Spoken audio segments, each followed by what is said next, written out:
दो पार्ट होते हैं लाइफ के, अनमैरिड अनमैरिड। सर क्या मैं मैरिज लाइफ को मानूं कि आपने एंटरप्रेन्योरशिप शुरू की? आप सक्सेसफुल मैन के पीछे एक वुमेन का हाथ होता है। हाँ मैंने सर, जब वो- जॉब छोड़ी, मैं रैलिस में था, बहुत सक्सेसफुल लाइफ जी रहा था, एरिया इंचार्ज से असिस्टेंट आरएम तक आने पहुंचा। से कॉर्पोरेट हुआ है। वर्ल्ड से जाने से ट्रैवलिंग ज़्यादा हुई, स्ट्रेस हुई, वो सबसे बड़ा डर मेंटल प्रेशर। नहीं, लेकिन 7 to 8 आवर्स की जॉब होती ही नहीं है कहीं। 15 आवर्स कब तक आप एम्प्लॉय बनने की सोच रखोगे? कभी एम्प्लॉयर तो बनो यार। फैमिली सपोर्ट कब करेगी और बिजनेस सपोर्ट कब करेगा? जब आपने 5-4 साल जो बैंक से, मेरे 2-3 करंट अकाउंट है, लेकिन मैंने किसी बैंक से ओडी नहीं हुआ। मेरी ये 2 फर्म है एक्चुअली कंसल्ट। अब मैं चाहता हूँ कि यदि अपन एप्लीकेशन बेस लाएंगे तो उसके लिए कुछ पैसे की भी जरूरत पड़ेगी और पैसा लेना भी पड़ेगा लोगों से। आपने ये भी पूछा था कि अगर आपके पास टेक्निकल नॉलेज नहीं है तो आप एक्सपेक्ट ही नहीं कर सकते कि आपके 10 लाख 12 लाख या इतना मिल जाए आपको पैकेज। तो हमारे यहाँ पे प्रैक्टिकल सेशंस कितने होते हैं? नहीं होते ना। तो कोई इंस्टीट्यूट, कोई यूनिवर्सिटी खराब नहीं होती। कैसे वो स्टूडेंट जो हैं वो सीरियस लेते हैं नहीं लेते। 2 पार्ट होते हैं लाइफ के, अनमैरिड अनमैरिड, है ना। जब अनमैरिड पार्ट है ना, वो तक तो ठीक है, क्योंकि कंपनीज को भी छड़ा बंदा चाहिए तो 3 महीने 4 महीने साथ रहे। है ना, 7 महीने वो कहीं जाए ही ना घर से छोड़ के। जब हम लोग लाइफ में मैरिज कर लेते हैं, सेटल हो जाते हैं, तो लाइफ में लाइबिलिटीज़ बढ़ जाती हैं। लाइबिलिटी बढ़ जाती है तो उस टाइम कंपनी भी सफ़र करने लगती है और हम भी कंपनी पे लगता है कि हम भी उस पर बोझ है। उस टाइम में मैं क्यों आया इस डिवीजन में, मैं यही सोच रहा हूँ। 5-6 साल 7 साल हम लोगों ने, जैसे मैंने आपको बेसिक कंसेप्ट बताया कि अपनी सैलरी सेव करिए और आप एक्सपेंसेस पे या अपने और अदर सोर्सेज पे आप अपना एक्सपेंसेस उठाइए। ये ऐसे तरह से आप करोगे तो 5 साल बाद में आपको लगभग कुछ इस तरह का हैंडसम मनी आपके हाथ में आएगा कि आप एंटरप्रेन्योर पे सोच बट सकते सर हो। एक क्वेश्चन सर, जैसे आपने बोला कि मैरिज लाइफ, तो सर क्या मैं मैरिज लाइफ को मानूं कि आपने एंटरप्रेन्योरशिप शुरू की? मतलब सर वो जो एक पॉइंट होता है, क्योंकि सर पैसा जब आने लगता है तब मन में ऐसे एक सवाल भी आते हैं कि इस जॉब को छोड़ देंगे तो क्या ये एंटरप्रेन्योरशिप बहुत में बहुत ग्रो? बहुत बड़ा क्वेश्चन है। तो मैंने सर, आपको इस चीज़ पे बहुत अच्छी बात, आपने बहुत अच्छा क्वेश्चन किया और मेरे ये इस क्वेश्चन सर, का आंसर भी मेरे आप लिए बहुत अभी इमोशनल है। मैरिज लाइफ को लेके आ रहे हो, तो सर क्या मैरिज लाइफ थी आपको इस चीज़ में आगे बढ़ने के लिए, या फिर देखो ऐसा है कि वो एक नॉर्मल सी कहावत है ना कि आप सक्सेसफुल मैन के पीछे एक वुमेन का हाथ होता है, तो वो बहुत बड़ी चीज़ है और मेरी लाइफ में है ना। मेरी मदर फादर और मेरी वाइफ का बहुत हाथ इस चीज़ में है, क्योंकि मैं बहुत बड़ा डिसीजन लिया था। हाँ मैंने सर, जब वो- जॉब छोड़ी, मैं रैलिस में था, बहुत सक्सेसफुल लाइफ जी रहा था, ठीक है, सब कुछ था, अवार्ड्स भी मैंने बहुत। सर रैलीज में कौन सी पोस्ट थी सर आप? रैलिस में मैंने स्टार्ट किया था as a senior sales officer से, फिर एज ए मतलब एरिया इंचार्ज से असिस्टेंट आरएम तक पहुंचा।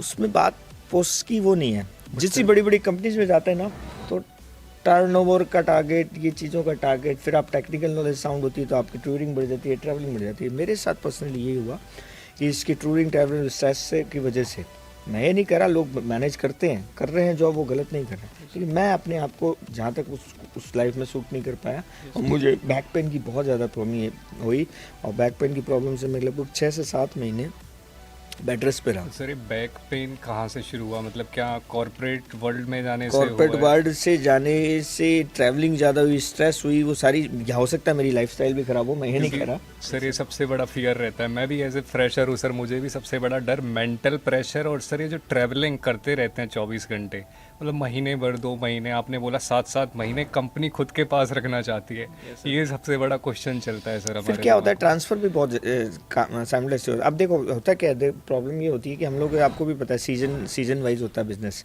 है ना। खरीफ का बिजनेस है, रबी का बिजनेस है। जब खरीफ का बिजनेस एटलीस्ट मान लो लग रहा है कि खरीफ का राजस्थान का बिजनेस फेल हो गया कारणवश, किसी कारण से मानसून सही नहीं रहा, तो वो आपको पोस्ट कर देंगे पंजाब में चला जा भाई, या आप हरियाणा चले जाओ। मैं इसकी कौन सब पे ये नहीं जा रहा कि डिसएडवांटेज ही है, एडवांटेज बहुत हैं, हैंडसम सैलरी मिलती है आपको, गाड़ी घोड़ा सब मिलता है।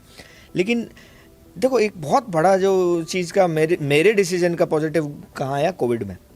कोविड में मेरी फैमिली में बहुत ज़्यादा, कई परिवार में कैजुअलिटीज़ भी हुई हैं। उसके बाद मेरे फादर काफ़ी 2-3 महीने कोविड से ज़्यादा सीरियसली इल रहे, और मेरे परिवार में कई ऐसे लोग थे जो जॉब्स में थे और अब्रॉड थे, और उनकी फैमिलीज़ में कैजुअलिटी हो गई, वो आ भी नहीं पाए। तो वो मेरे को आज लगता है कि यदि मैंने अभी एंटरप्रेन्योरशिप में अपना खुद का बिजनेस और मैं अपने घर पे ही था, है ना, तो वो मैं अपनी फैमिली को संभाल पाया, अदरवाइज मैं नहीं संभाल पाता। मतलब सर अगर आप एंटरप्रेन्योरशिप में नहीं आते तो प्रॉपर फैमिली को नहीं, संभाल आप ये पाते। उसकी फैमिली की वैल्यू मुझे ये कोविड में पता लगी, और मेरा डिसीजन मुझे लगा मैंने सही किया। कोविड में लिया सर आपने? नहीं, डिसीजन तो बहुत पहले लिया, 2011 में ही आ गया था एज एंटरप्रेन्योर। 2009 से ही एक बार मैंने सोच चालू कर दी थी, चालू भी कर दिया था 2011 में शॉप बट सर कंपनी भी साथ में ज्वाइन थी और हाँ, वो भी- कंपनी के साथ में मैं काम कर रहा था। एक्चुअली मैंने 1-1.5 साल के लिए मैं फाइनेंस डिवीज़न में आ गया था, मजबूरी अच्छा। मैंने, जिसलिए आज को कहा कि नहीं जाना चाहिए, लेकिन मैं आ गया था, इंश्योरेंस में लाइन में आया, क्योंकि मेरी प्रॉब्लम ये हो गई थी बैक पेन की वजह से, मैं ज़्यादा ट्रैवलिंग नहीं कर पा रहा था, तो मेरे को सीटिंग जॉब चाहिए था, तो उस वजह से मैं आया था। और फिर मेरा वही होता है एग्रीकल्चर का, जिसने कर रखा है काम मार्केटिंग सेल्स और एग्रीकल्चर से होगा, वो रह नहीं सकता। फिर मैं वापस उसी डिवीज़न में आया।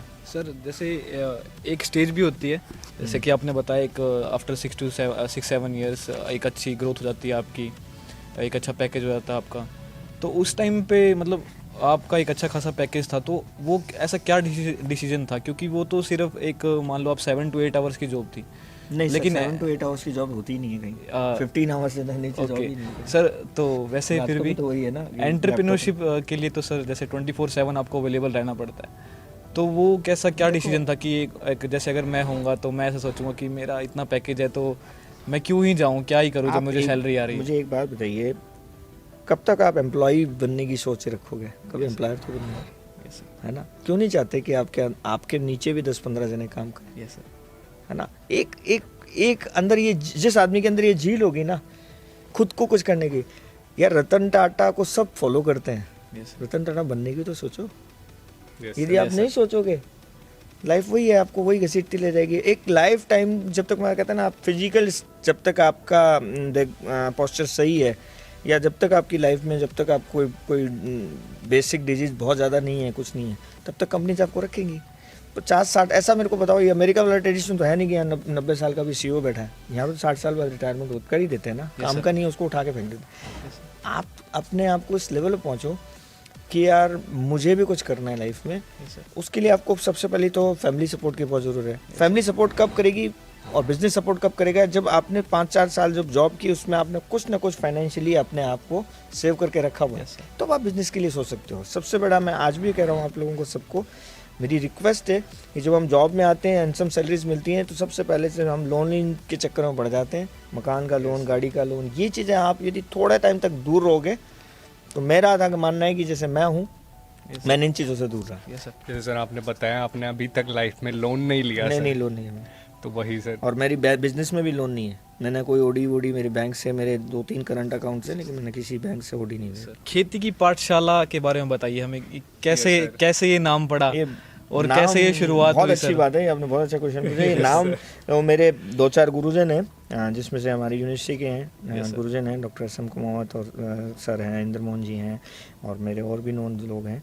उन लोगों ने उस टाइम में, मोदी जी ने ये कंसेप्ट दिया था एक्चुअल में, तो खेती की पाठशाला जो गाँव में खोलेंगे। Yes sir. तो मोदी जी ने भी प्रयास किए होंगे, लेकिन मैंने ये नाम, मुझे बहुत अच्छा लगा।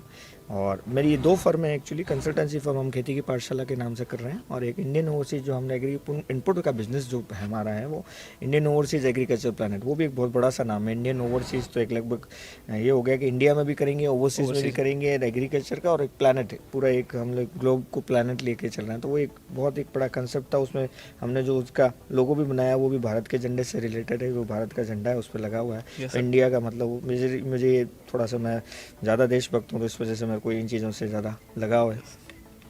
सर आपको इस कंपनी को कहाँ, मतलब ये फर्म को कहाँ पे ले जाना है सर फ्यूचर में? मतलब आपने सर कुछ सोचा होगा सर इस चीज़ के? सोचा तो बहुत है सर इसके लिए। ले जाना तो ये है कि कंसल्टेंसी ज़्यादा से ज़्यादा है कि अभी हमने स्टेट लेवल पे पहुँचे हैं, नेशनल लेवल पे भी पहुँचे हैं, नेशनल लेवल पे भी काम किया है, और आप लोगों के आशीर्वाद रहा है, गुरुजन के आशीर्वाद से मैंने स्टेट लेवल पे, नेशनल लेवल पे कई अवार्ड लिए, है ना। एज ए कंसल्टेंसी जो फेयर्स होते हैं उसमें भी हम लोगों को काफ़ी सराहा गया, क्योंकि और एग्रीकल्चर में बेसिकली जिस डिवीज़न हम लोग काम करते हैं नॉर्थ इंडिया में, इसमें agriculture proper consultancy as a private consultancy कोई नहीं है ना। गवर्नमेंट की है, हम लोग के गुरुजन जो एग्रीकल्चर यूनिवर्सिटीज़ में रहते हैं, या एग्रीकल्चर यूनिवर्सिटी या एग्रीकल्चर डिपार्टमेंट, वो कंसल्टेंसी देते हैं, वो गवर्नमेंट डिपार्टमेंट की है, लेकिन प्राइवेट कंसल्टेंट मतलब मुझे बहुत कम मिले हैं, तो है ना। इसको ऑनलाइन एप्लीकेशन बेस्ड भी लेकर आपको, जैसे हाँ, एप्लीकेशन बेस्ड भी हम खेती की पाठशाला को लाएंगे, लेकिन वही बेसिकली वही बात वही हो रही है ना। मैं आपसे ये बताइए, कोविड आ गया ना, कोविड के बाद में सारी चीज़ें एक बार जो प्लानिंग और वो सारी एक बार सबकी यहाँ रुक गई।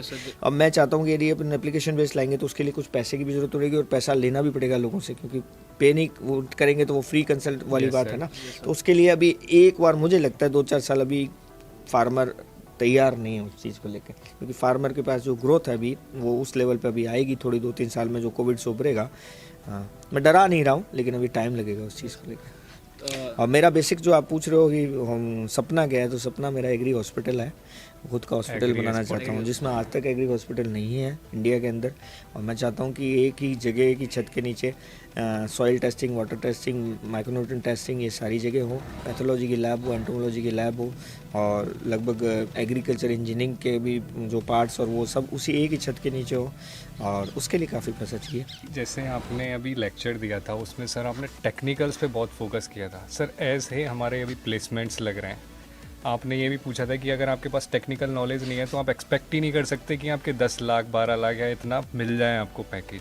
सर इसमें थोड़ा सा कुछ बताइए सर कि टेक्निकल्स की क्या इम्पोर्टेंस है हमारे देखो लिए। मेरी बात, मैं आपको सबसे बड़ी बात बताता हूँ, जब MBBS एक आदमी डॉक्टरी करता है 5 साल 6 साल, वो MBBS 4-5 साल लगाता है, और उसको स्टिच लगाना नहीं है, या उसको नॉर्मली चीज़ें नहीं आ रही, या उसको एक कह दिया कि cold wave IVR cold wave के लिए यदि वो मतलब उसके लिए थोड़ी सी मेडिसिन लिखनी है, तो वो यदि एजिथ्रोमाइसिन या एंटी कोल्ड कोई नहीं लिख पा रहा है, या कोई डायग्नोज नहीं कर पा रहा डिजीज़ को नॉर्मली प्रैक्टिकल, तो वो सब क्या सारी चीज़ें होता है। आपको ध्यान होगा कि प्रैक्टिकल अनिवार्य होता है मेडिकल कॉलेज में, है ना। उस पर बिना यदि प्रैक्टिकल यदि ज़्यादा नहीं अटेंड करता उस बच्चे को, वो पास नहीं करते।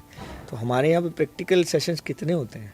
नहीं होते ना। हमारे यहाँ रावे होता है, तो हमको भी पता है रावे की हाँ सर। की इम्पोर्टेंस। मैं बुराई नहीं कर रहा किसी यूनिवर्सिटी की, हर यूनिवर्सिटी की अपना अपना वेरिएशन होगा, उसकी उसकी उसकी टेक्नोलॉजी में उसकी बट सर वो इम्पोर्टेंस नहीं बताते कि इसकी एग्जैक्टली इम्पोर्टेंस क्या है आपको मैं future में आपको आज लगे। भी यही कहता हूँ, कोई इंस्टीट्यूट कोई यूनिवर्सिटी ख़राब नहीं होती। यस सर वो स्टूडेंट जो हैं वो सीरियस लेते ही नहीं लेते। कोई लेक्चरर है वो आपको पढ़ाने को भी मना नहीं करता, लेकिन हम जो Serious नहीं है हो पाते पढ़ना सर। चाहते हैं कि नहीं है। सर वो ये सर एक सीरियसनेस होना भी बहुत ज़रूरी वो है। झील वर्ड जो है ना वो ख़त्म होता जा रहा है। तो मैं ये नहीं कह रहा ख़त्म हो गया, जिसके अंदर है ना वो करके दिखाएगा। तो टेक्निकल नॉलेज आपको, फिर मैं ये कह रहा हूँ कि टेक्निकल जो 4-5 साल की जो डिग्रियाँ बेस है, वो टेक्निकल नॉलेज ही फील्ड में काम आनी है। फार्मर आपको ये नहीं जानता कि MBA कहाँ से किया हुआ है। फार्मर ये जानता है कि आपको एग्रीकल्चर डॉक्टर हो, साहब हमको ये दो ही बताओ। तो डायग्नोस कैसे करोगे? आज एफिड जैसे आप किताबों में पढ़ रहे हो, जब तक फील्ड में नहीं जाओगे। मैं कह रहा हूँ MBA के अंदर भी 2 साल है आपके पास, 2 साल में पायलट प्रोजेक्ट लो ना, फार्म के लो, कुछ हर एक चीज़ के लो, फार्म छोटे छोटे प्रोजेक्ट ले लो, 7 दिन की प्रोजेक्ट ले लो। तो आप जब फील्ड में जाओगे तभी तो पता लगेगा कि बैक्टीरियल लीफ ब्लाइट क्या होती है, या कैंकर डिजीज़ क्या होती है, एफिड या जैसिड में अंतर क्या होता है, थ्रिप्स क्या होता है ना, माइट क्या होती है। माइट तो आंख से दिखती नहीं है बिना लेंस के।